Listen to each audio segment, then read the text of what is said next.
साथियों, आज हम आए हैं बोंगरिया रायपुर पट्टी।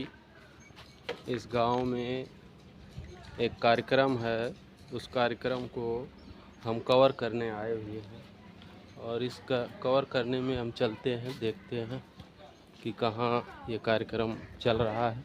अभी ये गांव की सीनें हैं। आपको देखकर ये लगता होगा कि किसी गांव का परिवेश कैसा चलता है, कैसा रहता है। लोगों का अपना दिनचर्या है, उस दिनचर्या को पूरा करते हुए ये लोग चलते हैं। साथियों, ये बहुत ही हमारे देश की, हमारे गांव की आज भी वो परंपराएं हैं। देखने में ऐसा लगता है कि ये बहुत ही पारंपरिक गांव है और इस गांव की अपनी एक विशेषता है। इस विशेषता की वजह से ये बहुत ही खूबसूरत जाना जाता है। गांव के लोग चलते हैं। आज हम आए हुए हैं, एक बहुत ही अभिनंदन स्वागत कार्यक्रम है। वो कार्यक्रम जो ब्रह्मचारिका के रूप में चला था 29 नवंबर से लेकर के 17 दिसंबर तक, जो लुम्बिनी में जाकर समाप्त हुआ था। उसी में दो जाबाज साथी आज इस धरती से भी चले थे, जो लोग भंते चंद्रमा थेरो जी के नेतृत्व में। उनका आज हार्दिक स्वागत, अभिनंदन और वंदन का कार्यक्रम है। इस कार्यक्रम के में हम आए हैं, आपको दिखाना चाहते हैं कि जिस धरती पर हम आए हैं, रायपुर की धरती पर, वो चंद्रमा थेरो का कारवां आपने देखा होगा। पूरे देश ही नहीं, पूरे विदेशों तक वो गया, उनका धम्म संदेश गया, उनके अनुयायियों के लोगों के साथ गया, जिसमें से एक महाउपासक डॉक्टर हिंदराज बौद्ध, जिनका बौद्धिक नाम यश रतन, और उनके दूसरे महाउपासक रहे केशपुत्र, जो बैजनाथ बावरा जी के नाम से प्रसिद्ध है। और ये कार्यक्रम चल रहा है, जिनके द्वार पे कार्यक्रम चल रहा है। क्या नाम है सर? डॉक्टर परम सुख बौद्ध सर। डॉक्टर परम सुख बौद्ध के द्वार पे उन लोगों का स्वागत समारोह का आयोजन किया जा रहा है। ये उनका घर है। उनकी श्रद्धा आप देखिए, बहुजन हिताय बहुजन सुखाय के कारवां को उन लोगों ने बखूबी किस तरह से परिणामित किया है।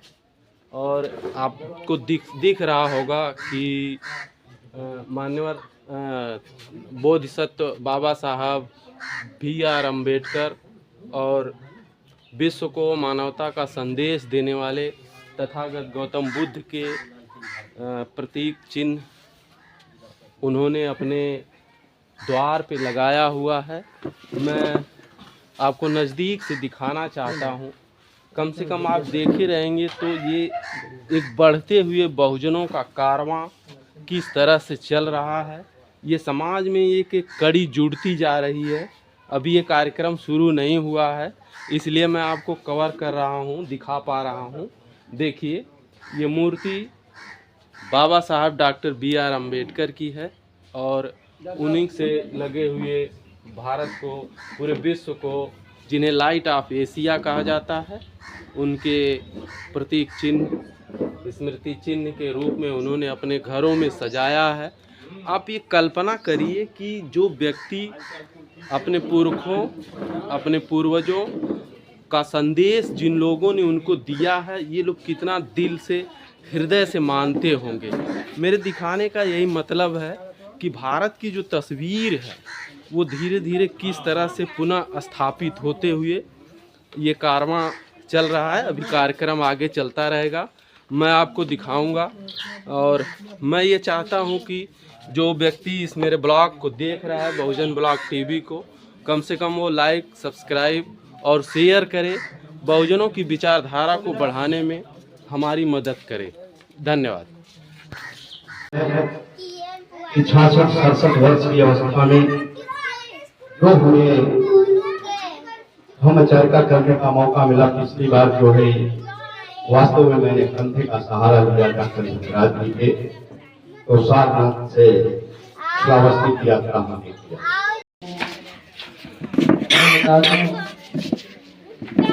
हम यात्रा लगता है कि बहुत जल्दी हुआ, ऐसा नहीं। हम यात्रा में हम लोगों ने अगले साल जो सारनाथ से श्रावस्ती किया उसको तय करने में 1 साल लगा। और वहां से आने के बाद गुरु जी धम्मा लर्निंग सेंटर के संस्थापक इनमा जी ने हमसे कहा कि इस बार हम लोग सारनाथ से नौकरी करते थे। और आपसे बता दें वहां से आने के बाद वो रणनीति बनना शुरू हुई कि कैसे कैसे चला जाएगा, कहाँ कहाँ पर रुकेंगे, कहाँ भोजन होगा। क्योंकि पहली बार जब हम लोग गए थे बहुत विषम परिस्थिति यह थी कि चलने में मुझको 7 छाले पड़ी थी। मेरी दोनों एड़ियां बेकार था, अंगूठे का नाखून हो गया, चल नहीं पाता। लेकिन आपसे बता दें बड़ा जोश के साथ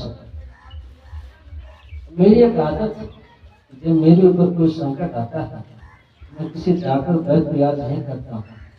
मैं अपने शास्त्र बुद्ध से लेकर मानव काशी राम साहब तक लोगों को याद करता हूँ, उनके संकट से मेरा दुख बड़े आराम से है। इस बार काफी जो रणनीति बनी, गुरु जी ने मुझसे लुम्बिनी में ही कहा डॉक्टर साहब आपका बड़ा योगदान रहा। क्योंकि मैं बता दूं मैं जानने वाले में से नहीं था, मुझको डॉक्टर राकेश एंड कंपनी ने रोक रहा था। जब 22 तारीख को मेरे यहाँ भगवान बुद्ध जी का मूर्ति का अनावरण हुआ, उन्होंने कहा कि आप भूल गए, तो मैंने कहा कि मैंने कहा नहीं, अगर मुझे रोकना है तो गुरु जी से बोल दीजिए। तो जब ये गुरु जी से कहे तो गुरु जी ने से एक कहा कि डॉक्टर साहब आपकी व्यवस्था जैसे कर दो वैसे करें, उससे मुझे मतलब नहीं है। अगर डॉक्टर साहब नहीं जाएंगे तो मेरे और जो भक्ते हैं और उपासक को समस्या खड़ी होगी तो दवा कौन, उस कार्य के लिए मुझे जाना और मेरा साथियों लंबी लिस्ट जाता है, थोड़ा समय भी बताए हैं कि कहीं जाना है, मैं बताऊंगा। हम लोग जब धम्मा लर्निंग सेंटर से चले 29 तारीख, तो वहां से हम लोग धामे के स्कूल थे और हम लोग ऑनलाइन टिकट 400 बुक किए थे, संख्या की 250 रही होगी, लेकिन हम लोगों ने 400 बुक। लेकिन धामे के स्कूल के मनवादियों ने साजिश किया कि आपका टिकट कहीं आता टिकट ये हुआ उन्हें ऑनलाइन टिकट बुक हुआ, आप उसको देखते। लेकिन अब जो भी हो, प्रशासन की चाल हो चाहे जो भी हो, वो मानने को तैयार नहीं हुए, नतीजा बहसबाजी पर हो गया। मैं भी थोड़ी देर के लिए देखा कि काफी गर्म हो रहा है, इंजीनियर अधिकारी यहाँ का गुस्सा आया, जीवन में तो था ही, हालांकि मुझको नहीं करना चाहिए, दौड़ कर गया तो वहां पकड़ा और आए और इतना तेज किया कि गुरु जी ने भी मेरे तरफ कहा थे, हो सकता है मैं थप्पड़ न चला था।